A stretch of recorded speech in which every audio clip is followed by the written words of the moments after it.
ರಾಜ್ಯ ರಾಜಕಾರಣದ ಅಧಿಕಾರ ಹಸ್ತಾಂತರ ಹೈಡ್ರಾಮಾಕ್ಕೆ ತೆರೆ ಬಿದ್ದಿದ್ದು, ಸೋಮವಾರ ರಾಜ್ಯದ ನೂತನ ಮುಖ್ಯಮಂತ್ರಿಯಾಗಿ ಅಧಿಕಾರಕ್ಕೇರಲು ಡಿಕೆ ಶಿವಕುಮಾರ್ ತಯಾರಾಗಿದ್ದಾರೆ.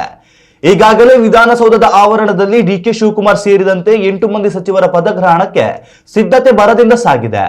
ಈ ನಡುವೆ ಡಿಕೆ ಶಿವಕುಮಾರ್ ಅವರ ಬಗ್ಗೆ ದ್ವಾರಕನಾಥ ಗುರೂಜಿ ಸ್ಫೋಟಕ ಭವಿಷ್ಯವೊಂದನ್ನು ನುಡಿದಿದ್ದಾರೆ. ಡಿಕೆ ಶಿವಕುಮಾರ್ ಪರಮಾಪ್ತ ಗುರುಗಳಾದ ರಾಜಗುರು ದ್ವಾರಕನಾಥ್ ಈ ಭವಿಷ್ಯ ನುಡಿದಿದ್ದು, ಮುಂದಿನ 8 ವರ್ಷಗಳ ಕಾಲ ಡಿಕೆ ಶಿವಕುಮಾರನನ್ನ ಸಿಎಂ ಗದ್ದುಗೆಯಿಂದ ಕೆಳಗಿಳಿಸಲು ಯಾರಿಂದಲೂ ಸಾಧ್ಯವಿಲ್ಲ ಎಂದಿದ್ದಾರೆ. ಡಿಕೆ ಶಿವಕುಮಾರ್ ಅವರಿಗೆ ಮುಖ್ಯಮಂತ್ರಿ ಸ್ಥಾನ ಒಲಿಯುವುದು ವಿಳಂಬವಾಗುತ್ತಲೇ ಇತ್ತು.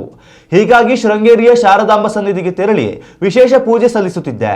ಆ ಸಂದರ್ಭದಲ್ಲಿಯೇ ಖುದ್ದು ಡಿಕೆ ಶಿವಕುಮಾರ್ ಅವರು ಕರೆ ಮಾಡಿ ಕೆಲಸ ಆಗಿದೆ ಎಂದು ಗುಡ್ ನ್ಯೂಸ್ ನೀಡಿದರು ಎಂದು ಹೇಳಿದರು.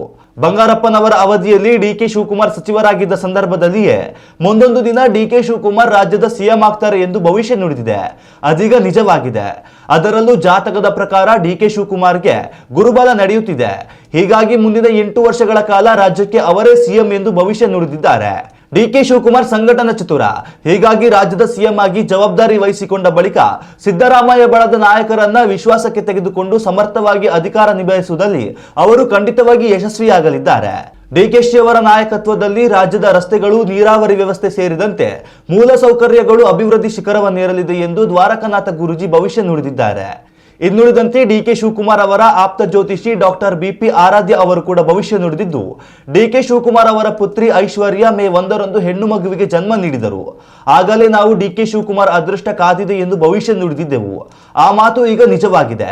ಅಜ್ಜನ ಪಾಲಿಗೆ ಮೊಮ್ಮಗಳು ಅದೃಷ್ಟದ ಲಕ್ಷ್ಮಿಯಾಗಿದ್ದಾಳೆ ಎಂದಿದ್ದಾರೆ. ಉತ್ತಮ ಸಂಸ್ಕಾರಯುತ ಶಿಕ್ಷಣದೊಂದಿಗೆ VSS English medium CBSE school Udupi Muddur.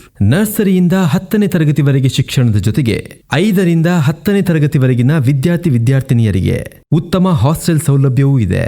ನಿಮ್ಮ ಮಕ್ಕಳ ಪ್ರವೇಶಾತಿಗಾಗಿ ಈ ಸಂಖ್ಯೆಗೆ ಕರೆ ಮಾಡಿ.